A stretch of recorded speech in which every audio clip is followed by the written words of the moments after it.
le Canada, c'est 13 économies et parmi les plus importantes, il y a l'économie du Québec qui se distingue et qui est menacée de façon très particulière par M. Trump. D'abord, les tarifs illégaux en vigueur touchent depuis longtemps le Québec et les secteurs ciblés par M. Trump touchent beaucoup, beaucoup le Québec. Dans cet esprit-là, notre proposition, on l'a déjà dit, on veut la formaliser, c'est que dans la délégation de négociation canadienne, il y ait formellement une présence québécoise. Pas une délégation québécoise complémentaire et différente qui va aller négocier directement à Washington. Ça ne marchera pas comme ça.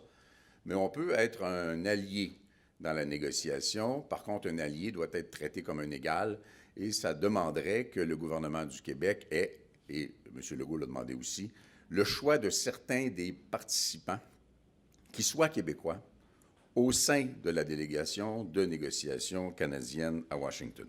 Et je réitère aux Québécoises et aux Québécois qu'ils ont entre leurs mains la possibilité d'exercer un contrôle majeur dans les futures négociations, de faire en sorte qu'il n'y a pas de deal sans le Québec. Et ça, bien, ça passera par le nombre de députés qui choisiront du Bloc québécois sur le territoire québécois, qui pourraient se retrouver, pour de vrai, avec la balance du pouvoir et dire, en bon partenaire, raisonnable, posé, modéré, en bon partenaire, participer à une négociation, mais en s'assurant qu'il n'y ait aucun scénario où l'économie québécoise ne devienne, pour faire plaisir à M. Trump et le calmer, une monnaie d'échange dans la négociation avec les États-Unis.